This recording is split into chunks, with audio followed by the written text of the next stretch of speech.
नहीं, मेरे साथ तमाम फॉर्मर ब्यूरोक्रेट्स बैठे हैं, उनसे बात कर लेता हूं, लेकिन पीएल पुनिया साहब कुछ कहना चाह रहे हैं। मैं अजय आलोक आता हूं आपके पास। तर्क आपके पास है सर, अजय आलोक जो आप बात कर रहे हैं इसी पर आ लेते हैं। फॉर्मर ब्यूरोक्रेट्स हैं, तमाम सेक्रेटरीज मेरे साथ बैठे हुए हैं, सेंट्रल गवर्नमेंट एम्प्लॉइज के कन्फेडरेशन के प्रेसिडेंट मेरे साथ बैठे हुए हैं, आपकी बात पर राय ले लेते हैं। लेकिन सबसे पहले पीएल पुनिया साहब, आप कुछ कहना चाह रहे हैं, बोलिए, फिर मैं इन सबसे अजय आलोक जी की बात पर राय लूंगा। बोलिए।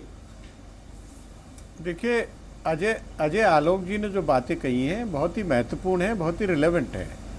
जो आज जो सचिव स्तर पर मुश्किल से 1-2 सचिव हैं और वो भी महत्वपूर्ण स्थानों पर नहीं हैं, और नीचे के स्तर पर भी इसी तरह की स्थिति है जो जुडिशरी में और उसमें। लेकिन मैं यहाँ कहना चाहूँगा कि आरक्षण एक अलग है, उसके लिए सरकार का कमिटमेंट होना चाहिए कि आरक्षण को पूरा करेंगे, हर स्तर पर करेंगे, प्राइवेट सेक्टर में करेंगे।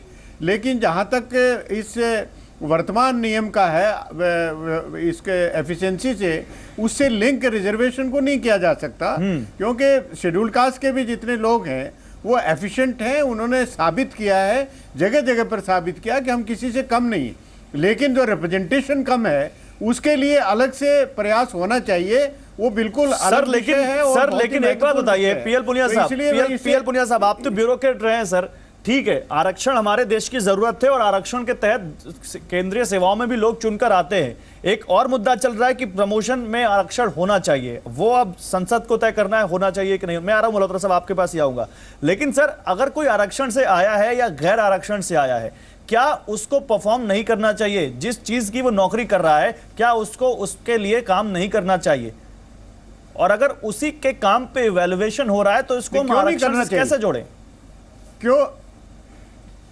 क्यों नहीं करना चाहिए? वो आप फिर ये कह रहे हैं कि जो आरक्षण से आया है उसको एफिशिएंसी से क्यों ना लिंक किया जाए? वो लिंक्ड है। जब भी कभी प्रमोशन होता है, रिजर्वेशन जो कैटेगरी के लोग हैं उनका रिजर्वेशन भी होता है तो उनके एफिशिएंसी के आधार पर होता है। कोई नॉर्मल एवरेज या सिर्फ गुड के आधार पर प्रमोशन नहीं होता है। गलत फहमी है आपको, उसमें भी मानक है। हाँ, उसमें थोड़ा सा रिलैक्सेशन करने का आर्टिकल 335 है भारतीय संविधान में, उसमें प्राविधान है कि हम रिलैक्स कर सकते हैं, लेकिन वो पहले से तय होंगे। और लेकिन उससे उसका भी ध्यान रखा जाए कि एफिशिएंसी इन एडमिनिस्ट्रेशन उसमें इफेक्ट नहीं हो। ये भी आर्टिकल 335 में लिखा हुआ है। इसलिए एक भ्रांति फैलाने के प्रयास ना किया जाए कि पदोन्नति में आरक्षण से कोई एफिशिएंसी कंप्रोमाइज होगी। ये पूरी तरह से गलत है सर। कोई नहीं बता रहा। पदोन्नति में आरक्षण केवल उस स्तर पे होता है जहां पर सीधी भर्ती नहीं होती है। इसलिए सब स्तर पर रिप्रेजेंटेशन इंश्योर करने के लिए पदोन्नति में आरक्षण जरूरी है। मुझे लगता है हम इश्यू से भटक रहे हैं सर। हम बात कर रहे हैं एफिशिएंसी की। आरक्षण होना चाहिए, सुप्रीम कोर्ट भी तय कर चुका है कि हाँ ये संवैधानिक है। ठीक है सर, आप जो बात कर रहे हैं वो हो सकता है वो एक बड़ा मुद्दा हो और उस पर हम बहस कर सकते हैं। लेकिन जीसी मल्होत्रा साहब, आप कुछ कहना चाह रहे थे सर। जो बात अजय आलोक कह रहे हैं, मैंने बोला जो बात अजय आलोक कह रहे हैं, क्या आप इस बात को मानते हैं? मैं आ रहा हूं अजय आलोक, आपके पास आऊंगा। जीसी मल्होत्रा साहब, देखिए, पे को परफॉर्मेंस के साथ रिलेट करने की 7th पे कमीशन की रिकमेंडेशन और गवर्नमेंट को उस रिकमेंडेशन की एक्सेप्टेंस, ये अपने आप में गवर्नमेंट सेक्टर के लिए बहुत उत्तम कदम है। पर अब ये जो इंक्रीमेंट को कंपेयर किया जा रहा है प्रमोशन से, देखो प्राइवेट सेक्टर में सालाना इंक्रीमेंट जो होती है वो ये स्केल की इंक्रीमेंट नहीं होती। हर साल परफॉर्मेंस के ऊपर बेस करके बड़ी अच्छी तनख्वाह बढ़ाई जाती है। इंक्रीमेंट को कंफ्यूज किया जा रहा है। प्राइवेट सेक्टर में इंक्रीमेंटल जो होता है रेज, वो हर साल होता है, और जबकि पे कमीशन हर 10 साल के बाद करता है। जो इंक्रीमेंट एक स्केल के अंदर गवर्नमेंट सर्वेंट्स की है, वो ईयर टू ईयर उनके एक्सपीरियंस, उनकी एक्सपर्टाइज, उनके जो सीनियरिटी होती है उसके ऊपर बेस करके आती है। अब अगर इंक्रीमेंट, ये बात सही है कि पे और परफॉर्मेंस होनी चाहिए, ये तो बड़ा क्लियर है कि अगर प्रमोशन की बात है तो पे और परफॉर्मेंस बिल्कुल रिलेट करो। परंतु अगर इंक्रीमेंट की बात है तो एक हेल्दी कंपटीशन होना चाहिए कि अगर किसी की परफॉर्मेंस नहीं है तो इंक्रीमेंट मत दो, ठीक है, किसी की ठीक है, बहुत ठीक है, अच्छी ठीक है, ठीक है, ठीक तो है। उसको 1 2, उससे भी अच्छी है तो 2 दो, तो एक हेल्दी कंपटीशन हो। ठीक है, healthy competition होना चाहिए। ऐसे त्रिपाठी साहब मानते हैं इस बात को? आपस में रिलेट ठीक है, ठीक है, ठीक है मल्होत्रा साहब, ऐसे त्रिपाठी साहब मानते हैं इस बात को? देखिए ऐसा है हाँ। कि पब्लिक सेक्टर या गवर्नमेंट को बिल्कुल हम प्राइवेट सेक्टर की भांति नहीं चला सकते हैं। दोनों में बहुत फंडामेंटल डिफरेंस है। प्राइवेट सेक्टर में by and large hire and fire है, गवर्नमेंट सेक्टर में ये नहीं है। दूसरी बात है कि गवर्नमेंट सेक्टर में जो ग्रुप सी और डी होता है वो लगभग 80 से 90% तक है। जब तक आप उनके जॉब चार्ट नहीं बदलेंगे, उनके स्किल सेट्स को नहीं इम्प्रूव करेंगे, तब तक एफिशिएंसी बहुत नहीं आएगी।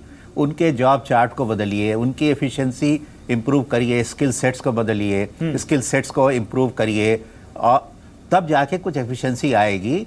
और तीसरी बात ये है कि इंक्रीमेंट गवर्नमेंट में टाइम के साथ एनुअल होता रहता है, उसको रोकने से एक डिसअफेक्शन बढ़ेगा। और वो प्रमोशन अलग बात है, प्रमोशन में आप मानक गुड से वेरी गुड कर दें, वो अलग बात है, ठीक है। स्किल सेट्स और बढ़ा दें, जॉब चार्ट उनके अलग बता दें, नए नए तकनीक जो आई है, इंटरनेट है, ईमेल है, इलेक्ट्रॉनिक फाइलिंग है, ये सब चीज़ें उसमें लावें, वो सब ठीक है। लेकिन सेटिस्फैक्ट्री एक लेवल इंक्रीमेंट का होता था, इंक्रीमेंट रोकने से एक पनिशमेंट माना जाता है। अगर आप पनिशमेंट नहीं दे रहे हैं, कोई डिपार्टमेंटल प्रोसीडिंग नहीं कर रहे हैं, तो इंक्रीमेंट रोकना मेरे ख्याल से उचित नहीं होगा। चलिए, इंक्रीमेंट रोकना उचित नहीं। सुदेश वर्मा साहब जवाब दीजिए, फिर केएन कुटी में आपके पास आता हूं। देखिए, हमारा कहना है ये सारी बातें जो बताई जा रही हैं, इन सारी बातों को ध्यान में रखा जाएगा। लेकिन निश्चित ही एक बात है कि बहुत दिनों से जो एक समस्या है, कैसे ब्यूरोक्रेसी को ज़्यादा इफिशिएंट किया जाए जिससे कि अच्छे डिलीवरी मैकेनिज्म हो। क्योंकि किसी भी सरकार के पास अगर स्ट्रॉन्ग डिलीवरी मैकेनिज्म है तो वो ब्यूरोक्रेसी है। अगर ये इफिशिएंटली काम करेगी तो निश्चित ही डिलीवरी अच्छा होगा। तो सर यही एक टूल है आपके पास अपनी ब्यूरोक्रेसी को और एफिशिएंट बनाने का? आवश्यकता नहीं है। बहुत से तरीके हैं गौरव जी, इसमें पूरा आपको एक स्टडी है जिसको लोग पढ़ते हैं, जो उसके स्टूडेंट्स हैं, कि कैसे ब्यूरोक्रेसी को इफिशिएंट बनाया जाए, कैसे इंसेंटिव दिया जाए, कि गुड परफॉर्मेंस के लिए क्या इंसेंटिव होना चाहिए। सरकार इंसेंटिव की बात कर रही है, अच्छाई के लिए कोई इंसेंटिव नहीं होता। अब अगर परफॉर्मेंस के लिए इंसेंटिव होगा तो बहुत से लोग चाहेंगे परफॉर्म करें। अजय आलोक,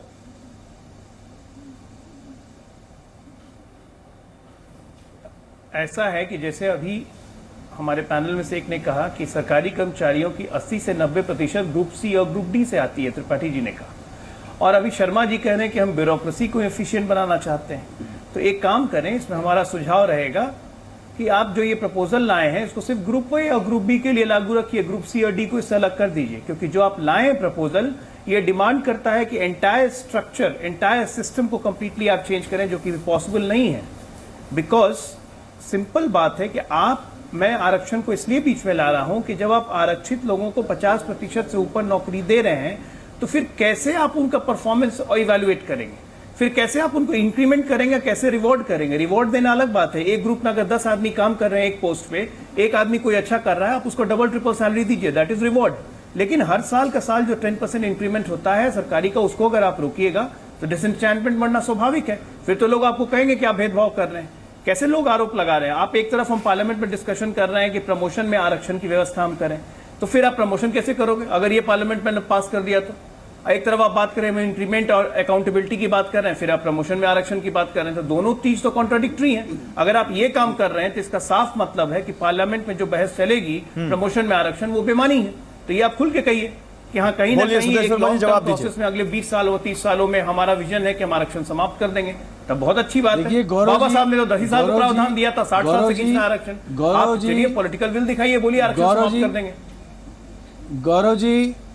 गौरव जी, ये इनकी राजनीति है कि हर चीज को ये रिजर्वेशन की ओर ले जाएंगे।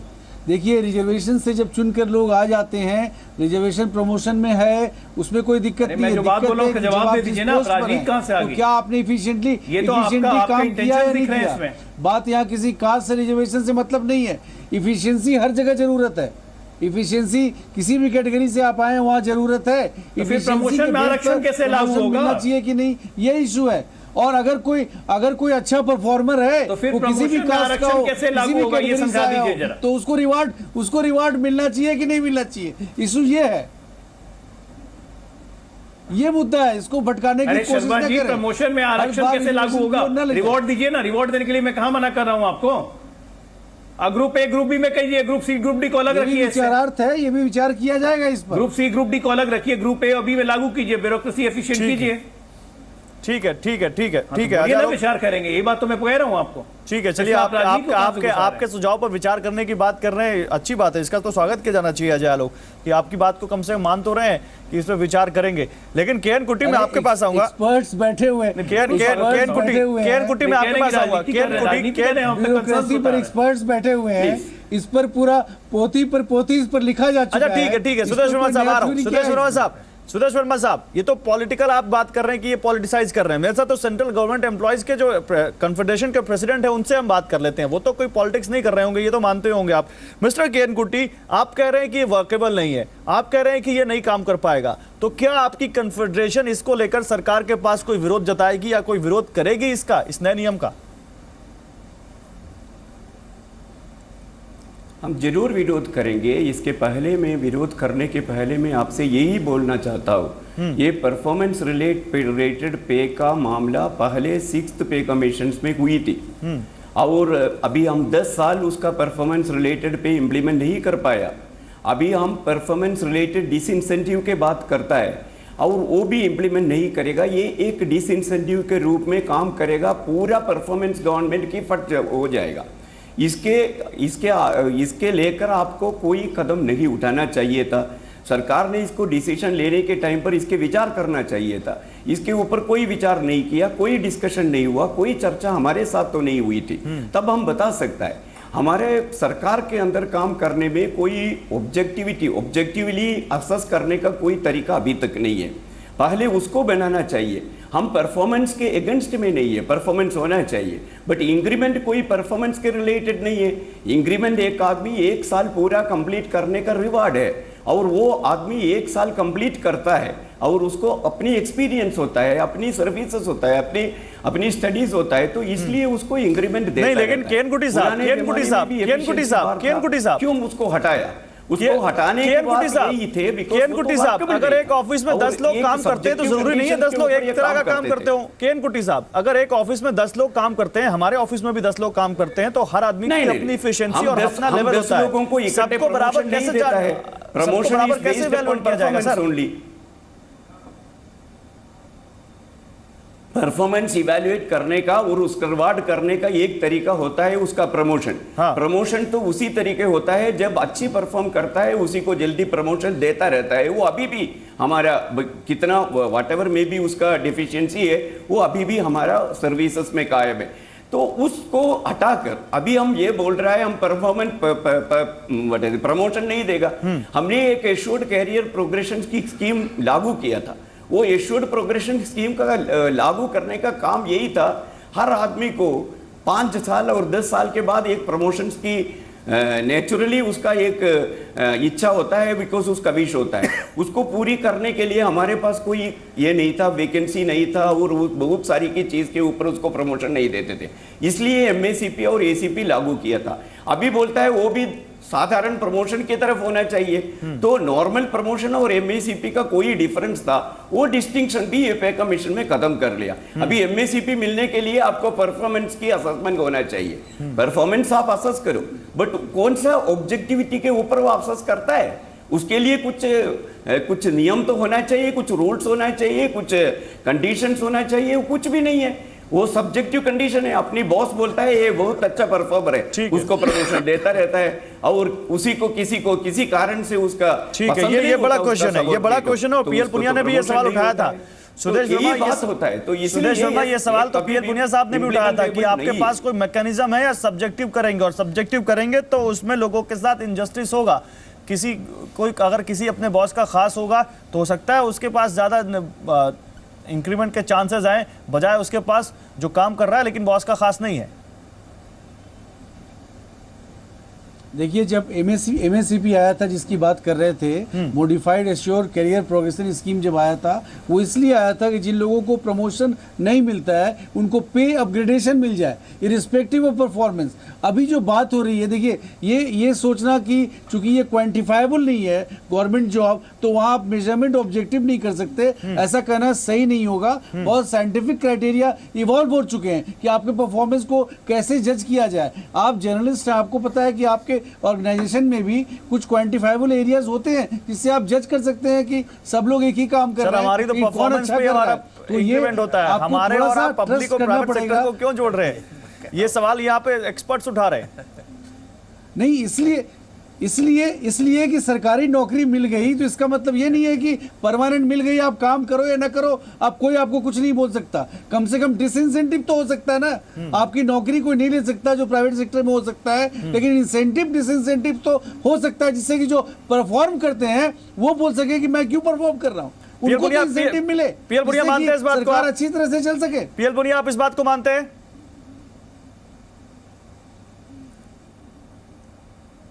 देखिए, बहुत स्पष्ट है, अगर काम करना है तो एफिशिएंसी तो सरकार को देनी होगी, और उसके लिए कोई मानक बनाना, ये व्यवहारिक दृष्टि से, जैसे त्रिपाठी जी बता रहे थे कि 90% कैटेगरी सी और डी होते हैं, क्लास 4 और क्लास 3 होते हैं, उनका कोई क्वांटिफाइबल वर्क एलोकेशन नहीं है। अगर वो नहीं है तो फिर ये एक व्यवहारिक नहीं होगा किसी भी तरीके से।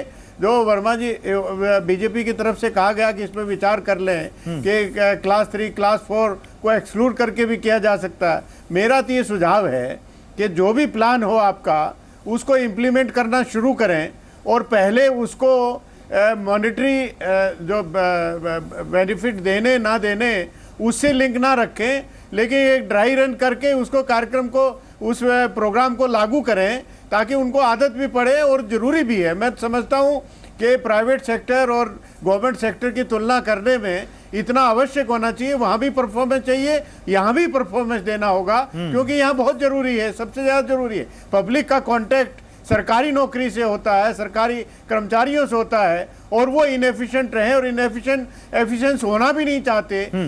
एफिशिएंस करने का प्रयास किया जाए, उसका भी विरोध करेंगे। मैं समझता हूँ कि किसी तरह भी उचित नहीं है, वो भी एफिशिएंसी इधर भी देनी होगी, ये अनिवार्य है। चलिए, ये बहुत बड़ी बात कह रहे हैं आप। एस सी त्रिपाठी पूछना चाहते हैं। एस सी त्रिपाठी, जो पीएल पुनिया साहब कह रहे हैं कि एफिशिएंसी तो आपको देनी होगी, आपको काम तो करना होगा, और आप सरकारी नौकरी में, इसका थोड़ी ना कि आप बैठ के आप कुछ काम ना करें और इंक्रीमेंट लेते रहें।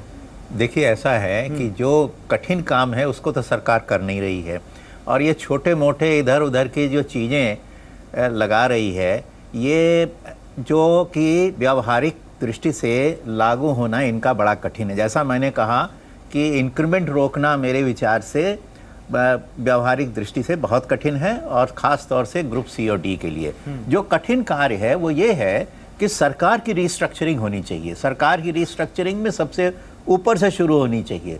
हमारे बहुत सारे मंत्रालय हैं, उनको कम किया जाए, बहुत सारे सचिव हैं, उनको कम किया जाए, और इसी तरीके से जो हमारा स्ट्रक्चर है जिसमें 80-90% ग्रुप सी डी है, तो उसको बदला जाए, इस स्ट्रक्चर को बदला जाए। अगर ग्रुप सी डी के लोग आने हैं तो उनकी कौशल विकास उनका किया जाए, उनकी स्किल सेट्स इंप्रूव की जाए, उनकी एफिशिएंसी ठीक की जाए, उनकी ट्रेनिंग की जाए, और साथ ही साथ देखिए, सरकार में ये भी होता है जो काम नहीं करता है उसके खिलाफ कोई कार्रवाई नहीं होती है। सरकार में सब नियम है कि आपको 50 साल के ऊपर रिटायर कंपल्सरी किया जा सकता है, काम नहीं करो तो आपके खिलाफ कार्रवाई हो, लेकिन कोई नहीं कर पाता है। तो वो सब भी किया जाए, एक पूरा पैकेज लिया जाए, तब होगा। सिर्फ इसमें छोटा छोटा इधर उधर नई चीजें बढ़ाने से इसका कोई असर नहीं होगा। चलिए मल्होत्रा साहब, आपका रिएक्शन, फिर जालोग आपके पास आता हूं।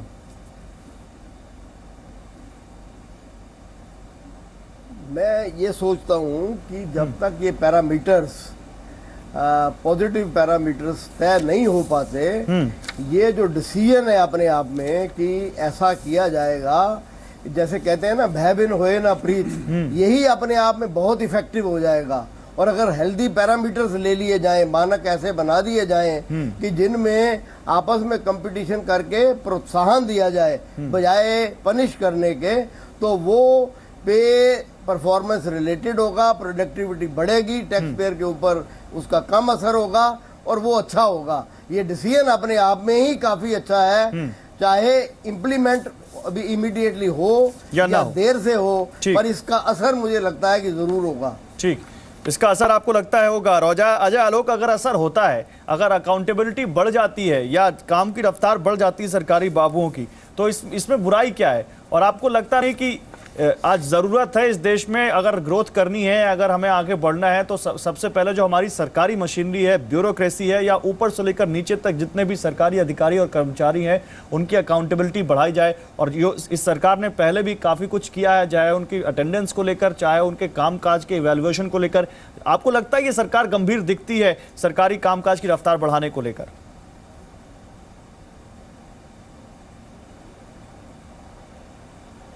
देखिए, इसमें कहीं कोई शक नहीं है कि scope of improvement her field में, हर समय, हर जगह रहती है। लेकिन अभी जो है आप पूरा पिक्चर जिस तरह से प्रेजेंट किया जा रहा है कि आज तक हमारे सरकारी कर्मचारी काम ही नहीं करते थे एफिशिएंटली, मैं इससे सहमत नहीं हूं। हमारे 9 PSUs हैं जिन्हें नवरत्नों की संज्ञा दी हुई है, जिन्होंने विदेशों में अपने झंडे गाड़े हैं, तो वो भी सरकारी कर्मचारी ही काम कर रहे थे, ग्रुप ए से लेकर ग्रुप डी तक। मेरा ये कहना बहुत स्पष्ट है, बात मान लीजिए कि जब हम नौकरियों में आरक्षण 50% दे के ले रहे हैं, तो फिर प्रमोशन में हम आरक्षण की बात कर रहे हैं, तो इंक्रीमेंट को कभी भी परफॉर्मेंस से जोड़ के इस देश में आप नहीं देख सकते हैं। सरकारी संस्था है, कोई कॉर्पोरेट संस्था नहीं है। हाँ, वो अलग बात है कि मोदी सरकार अपनी नीतियों की तरफ बढ़ती जा रही है जिस तरह से, तो आने वाले 10 वर्षों के बाद, जैसे 1991 के बाद आज 2016 में सरकारी नौकरियों में मात्र 43% की कमी आई है, तो 2032 में हम देखेंगे कि आज के हिसाब से सरकारी नौकरियों में फिर से 40-45% की कमी आ जाएगी, परफॉर्मेंस अपने आप हो जाएगा। फिर सरकार ही हटा दीजिए, मिनिमम गवर्नेंस की बात करी, मिनिमम गवर्नमेंट की बात कर ही रहे थे, सरकारी नौकरी नहीं रहेगी तो मिनिमम गवर्नमेंट हो जाएगा अपने आप। लेकिन इस पे विचार करना बहुत जरूरी है, क्योंकि अनरेस्ट हो जाएगा, छोटी मोटी तादाद नहीं है। नहीं, लेकिन अजय आलोक आप इस बात को कह रहे हैं, अजय आलोक आप इस बात को, मैं जवाब लूंगा आपकी बात का सुदेश वर्मा से, लेकिन अजय आलोक, जब आप इस बात को कह रहे हैं कि सरकारी कर्मचारी काम करते हैं, तो फिर डर किस बात का है सर? जो काम करता है उसको इंक्रीमेंट मिलेगा। कोई डर नहीं है, कोई डर नहीं है, कोई डर नहीं है गौरव, कोई डर नहीं है। तय कौन करेगा? तय कौन करेगा कि कौन काम कर रहा है, कौन नहीं कर रहा है? आज जो अभी तक कर रहा था मानक बने हुए हैं, आपने अब नया घुसाया कि इंक्रीमेंट के लिए भी आप मानक बना देंगे। ये तय कौन करेगा कि इसको इंक्रीमेंट मिले, इसको ना मिले? ये कौन तय कर रहा है कि इसको प्रमोशन मिले, नहीं मिले? आप घूम फिर के एक सिलेक्टेड कोटरी में फंस के रह जाएंगे। तो यहीं पे तो डिस्क्रिमिनेशन शुरू हो जाता है। असमानता से झेल रहा है ये देश पिछले 60 वर्षों में, असमानता बढ़ाने की एक और कड़ियां बढ़ा रहे हैं, बिना कंसल्ट किए हुए, बिना एक फ्रेमवर्क तैयार किए हुए, बिना एक गाइडलाइंस में रखे हुए।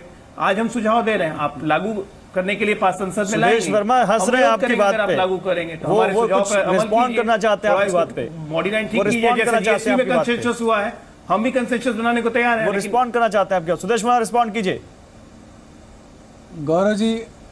गौरव जी, मुझे हंसी इस बात की आती है कि इनके ऊपर जो कास्ट का चश्मा लगा हुआ है उसको ये उतार ही नहीं फेंक पाते। हम इफिशिएंसी की बात करें, विकास की बात करें, गुड गवर्नेंस की बात करें, ये उसी चश्मे से देखते हैं। अरे कास्ट के चश्मा तो आपके प्रधानमंत्री के ऊपर लगा हुआ है, जो अपने आप को देश का पहला ओबीसी प्रधानमंत्री हमारी ये फिलॉसफी है। हमें क्या कह रहे हैं अजय जी? शर्मा जी, कास्ट का चश्मा आपके प्रधानमंत्री के ऊपर लगा हुआ है, बोलिए उनको पहले अपना चश्मा उतारने। अजय जी भरे भाषण में कहते हैं कि देश का पहला ओबीसी प्रधानमंत्री। हमारी एक फिलॉसफी रही है, कास्ट का चश्मा लगा हुआ है। अजय आलोक जी, हमारी देश पे कास्ट का चश्मा आजादी के बाद से लगा हुआ है, बीजेपी की बहुत पुरानी फिलॉसफी है, दैट गवर्नमेंट इज बेस्ट। अरे यार सुन लीजिए, कुछ आज इंपॉर्टेंट बात बोल रहे हैं, शायद आपको समझ में आ जाइए, क्योंकि ये हमारी पार्टी की बहुत पुरानी फिलॉसफी रही है। That government is the best that governs the list. अगर हम बात कर रहे हैं कि डाउनसाइजिंग सरकार का होना चाहिए, तो पब्लिक गुड्स में यही है। क्योंकि आज आप पूछिए, आम जनता से बात करिए, आम जनता क्या बोलती है सरकारी बाबुओं के बारे में। डाउनसाइजिंग सरकार का किया, मंत्रियों की संख्या डाउनसाइज कर दीजिए ना। अगर एफर्ट, मंत्री को अगर कोई एफर्ट कर रहा है, अगर कोई एफर्ट कर रहा है उसको चुस्त बनाने के लिए, अच्छा बनाने के लिए, तो वेलकम करिए, शुरुआत होने दीजिए, शुरुआत होने दीजिए। हो सकता है कि बेस्ट सिस्टम ना हो, लेकिन जो सिस्टम है, इस सिस्टम के ऊपर इंप्रूवमेंट होगा। ठीक है सर, ठीक है, ठीक है, समय कम हो रहा है सर, समय खत्म हो रहा है। ओके ओके ओके, ठीक है, बदलाव ही जिंदगी ठीक है, ठीक है अजय आलोक, ठीक है सुदेश वर्मा जी, सुदेश वर्मा ठीक है, okay, you made your point sir, okay, बदलाव को एक्सेप्ट चलिए, बदलाव आप कर रहे हैं, इसी बदलाव पर फाइनल कमेंट ले लेते हैं, समय खत्म हो रहा है। पीएल पुनिया साहब, पहला फाइनल कमेंट आपसे क्या लगता है सर, वाकई इससे बदलाव आएगा, जो जिस बदलाव की बात बीजेपी कह रही है? 30 सेकंड सर।